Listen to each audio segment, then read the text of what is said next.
क्या आपको पता है, एक साधारण सा आईना आपकी पूरी दुनिया उल्टी दिखा सकता है, लेकिन एक पानी से भरा गिलास सिक्का गायब करके फिर से उसे दिखा देता है। आखिर ऐसा क्यों होता है? यही है प्रकाश का कमाल। नमस्कार दोस्तों, आज हम क्लास 10 साइंस फिजिक्स के चैप्टर 1 प्रकाश का परावर्तन को बिल्कुल आसान भाषा में पढ़ेंगे। इस वीडियो में आप सीखेंगे कि प्रकाश कैसे चलता है, प्रकाश कैसे काम करता है, आईने में प्रतिबिंब कैसे बनता है, दर्पण कैसे काम करते हैं और बोर्ड परीक्षा में बार बार पूछे जाने वाले सभी महत्वपूर्ण प्रश्न भी करेंगे। अगर आप बोर्ड परीक्षा की तैयारी कर रहे हैं और फिजिक्स में, खास करके फिजिक्स में 95% से ज्यादा प्लस स्कोर करना चाहते हैं, तो इस वीडियो को अंत तक जरूर देखें और नोटबुक तैयार जरूर रखिए, क्योंकि आज का चैप्टर यह जो है आपके सारे कॉन्सेप्ट हमेशा के लिए क्लियर कर देगा। चलिए शुरू करते हैं और आपको लिख चलते हैं आगे जो है चैप्टर पे। कि वक्र दर्पण क्या है। वक्र दर्पण क्या है?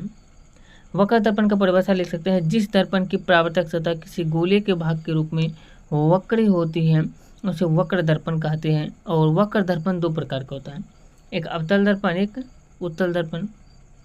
अवतल दर्पण जो होता है, इसमें लिख सकते हैं जिस दर्पण की परावर्तक सतह भीतर की ओर वक्र रहती है यानी धंसा हुआ रहता है उसे अवतल दर्पण कहते हैं। और जिस दर्पण की परावर्तक सतह बाहर की ओर उभरा हुआ होता है उसे उत्तल दर्पण कहते हैं। इस तरीके से याद रख सकते हैं। ये हो गया उत्तल और अवतल। यहाँ पे अगला पॉइंट है कि वक्र दर्पणों का उपयोग वाहनों के rear view mirror, torch, Searchlight, saving mirror इत्यादि में होता है। अगला पॉइंट है, यहाँ पे देख सकते हैं और क्वेश्चन है वक्र दर्पण के नियम। वक्र दर्पण के नियम की बात करें तो वक्र दर्पण के लिए भी प्रकाश के परावर्तन के नियम वही है जो समतल दर्पण के लिए है। जैसे आपतन कोण बराबर परावर्तन कोण और दूसरा आपतित किरण परावर्तित किरण एवं आपतन बिंदु पर खिंचा गया अभिलंब तीनों एक ही तल में होता है, यही है पॉइंट। और वक्र दर्पण में आपतन कोण तथा परावर्तन कोण दर्पण की धुरी के साथ मापे जाते हैं, न कि दर्पण की सतह के साथ मापा जाता है। ये हो गया। अब अगला क्वेश्चन बनता है वक्र दर्पण के मुख्य पद कौन कौन से हैं। वक्र दर्पण के मुख्य पद की बात करें तो वक्र दर्पण में निम्नलिखित बिंदु होते हैं। ध्रुव हो गया जो कि दर्पण का मध्य बिंदु कहलाता है और इसे पी से सूचित करते हैं। चलिए आगे आपको दिखा देते हैं। ये हो गया पी जो बिंदु होता है, ये दर्पण है, इसका मध्य बिंदु ये ध्रुव कहलाता है। दूसरा प्रधान अक्ष, दर्पण के ध्रुव पी से होकर गुजरने वाली सीधी रेखा जिसके लंबवत दर्पण खड़ा होता है उसे आप प्रधान अक्ष कहते हैं। ये जो है उसको प्रधान अक्ष कहा जाता है। ये सब जो है। अगला पॉइंट है वक्रता केंद्र यानी सेंटर ऑफ कर्वेचर। अब जो वक्रता केंद्र जो होता है दर्पण की परावर्तक सतह के विस्तार का केंद्र सी होता है, इसे ही वक्रता केंद्र कहा जाता है। इसी से सूचित किया जाता है। यहाँ पर जो ये जो बन रहा है वक्रता केंद्र है सी। अगला पॉइंट है यहाँ पे फोकस। दर्पण के सामने प्रधान अक्ष के समानांतर आने वाली प्रकाश किरणें परावर्तन के बाद जिस बिंदु एफ पर मिलती है वह जो है फोकस कहलाता है। ये जहाँ पर मिलता है इस बिंदु पर जो है इसे ही फोकस कहा जाता है। एफ से सूचित किया जाता है फोकस को। अगला पॉइंट है मुख्य फोकस दूरी। तो ध्रुव पी और फोकस एफ के बीच की दूरी को मुख्य फोकस दूरी कहते हैं। ध्रुव पी हो गया और इसके एफ जो हो गया, इन दोनों के बीच की दूरी जो है इसे फोकस दूरी कहा जाता है। अगला पॉइंट यहाँ पे है चित्र में देख सकते हैं हम, और फोकस को एफ से सूचित करते हैं।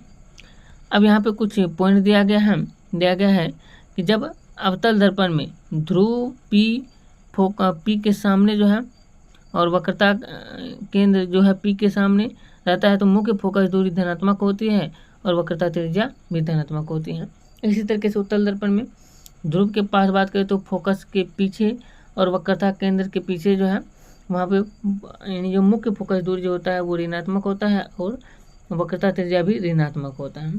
अगला पॉइंट है यहाँ पे इम्पोर्टेंट कि ये पद हमेशा किरण के परावर्तन तथा प्रतिबिंब के निर्माण को समझने में मदद करते हैं यानी सहायता करते हैं। प्रकाश का परावर्तन नियम का अनुप्रयोग किस प्रकार से किया जाता है और किस में किया जाता है ये जानते हैं। प्रकाश का परावर्तन का जो है नियम का अनुप्रयोग सबसे पहले लिख सकते हैं परावर्तन के नियमों का अनुप्रयोग दैनिक जीवन में अनेक स्थान पर किया जाता है यानी बहुत सारे स्थान पर जो है इसका प्रयोग जो है किया जाता है।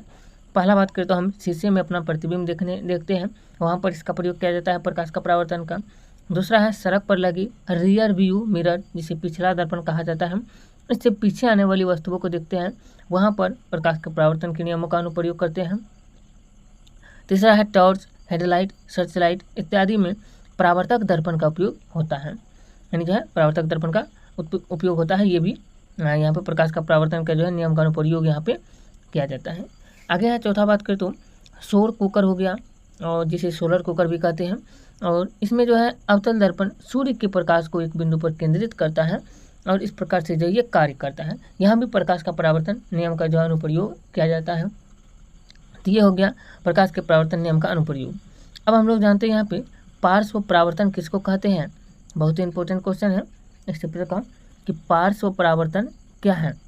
अब पार्श्व परावर्तन की बात करते इसका परिभाषा लिख सकते हैं, समतल दर्पण में बनने वाला प्रतिबिंब पार्श्व परावर्तित होता है, अर्थात वस्तु का भाग यानी वस्तु का दायां भाग प्रतिबिंब में बायां और वस्तु का बायां भाग प्रतिबिंब में जो है दायां दिखाई देता है, परंतु ऊपर नीचे में कोई उल्टाव नहीं होता है। इसे ही पार्श्व परावर्तन कहा जाता है या पार्श्व परिवर्तन भी कहते हैं। तो ये समझ गए पार्श्व परिवर्तन क्या है, यानी दायां भाग बायां दिखाई देगा और बायां भाग दायां दिखाई देता है, ऊपर नीचे में कोई परिवर्तन नहीं होता है, इसे ही जो है पार्श्व परिवर्तन कहते हैं। अब यहाँ पे एग्जाम्पल समझ सकते हैं, जैसे ये समतल दर्पण है, यहाँ पे देख सकते हैं इस तरीके से, और यहाँ पे वस्तु है। इस वस्तु में ये जो है इस दाएं हाथ को उठाया हुआ है, तो यहाँ पर प्रतिबिंब जो बनेगा ये बाएं हाथ को उठाया हुआ दिखाई देगा, और मूड़ी जो है यानी मुंडी जो ऊपर की तरफ है, यहाँ भी ऊपर की तरफ रहेगा, इसमें कोई परिवर्तन नहीं होगा। यही कारण है कि समतल दर्पण में हमें अपना दायां भाग बाएं और बायां भाग दाएं दिखाई देता है, ये पार्श्व परावर्तन के कारण ही। अब आगे समझते हैं समतल दर्पण द्वारा बनने वाले प्रतिबिंब के गुण की जो है पुनरावृत्ति। समतल दर्पण द्वारा बनने वाले गुण के पुनरावृत्ति की बात करें तो पहला है प्रतिबिंब आभासी होता है। यहाँ पे प्रतिबिंब सीधा बनता है और प्रतिबिंब वस्तु के बराबर यानी जो है वस्तु के आकार का होता है, और प्रतिबिंब दर्पण के पीछे बनता है और दर्पण से वस्तु की दूरी के बराबर ही पर ही बनता है। और पांचवा पॉइंट है कि प्रतिबिंब में पार्श्व परावर्तन होता है। जैसे ये समतल दर्पण है और यहाँ पे ये वस्तु है, इसका प्रतिबिंब जो बन रहा है देख सकते हैं, जब भी किरण खींचा जाता है, एक किरण यहाँ से खींचा गया और एक किरण यहाँ से खींचा गया, इसका प्रतिबिंब यहाँ पर बना, चाहे यहाँ से खींचे या यहाँ से खींचे, फिर प्रतिबिंब यहाँ पर बन रहा है। ये प्रतिबिंब है, ये जो कर रहा है ये प्रतिबिंब बन रहा है। यहाँ पे ए डैक्स और बी डैक्स जो ये प्रतिबिंब है, ए डैक्स बी डैक्स, ए और बी जो है वस्तु है, और यहाँ पर जो है जितना दूरी ये यू मान लीजिए है वस्तु से जो है दर्पण की दूरी, उतना ही दूरी प्रतिबिंब के वस्तु से वस्तु की दूरी के बीच के हैं, यानी यू बराबर भी है यहाँ पे। और हम लोग लिख सकते हैं कि चित्र से स्पष्ट है कि यू बराबर भी यानी वस्तु की दूरी बराबर प्रतिबिंब की दूरी है, और ए भी वस्तु है और ए डैक्स बी डैक्स जो है ये प्रतिबिंब है जिसका आकार भी समान है। और ए डैक्स बी डैक्स दर्पण के पीछे बनता है और प्रतिबिंब आभासी और सीधा बनता है। यहाँ पर जो बन रहा है आभासी बन रहा है और सीधा ऊपर की तरफ बनता है, सीधा बनता है। ये हो गया समतल दर्पण द्वारा बनने वाले प्रतिबिंब के गुण की बात करें तो यहाँ पर पॉइंट याद रख सकते हैं कि समतल दर्पण के गुण एवं नियम अनेक यंत्रों और दैनिक जीवन में उपयोग होती हैं।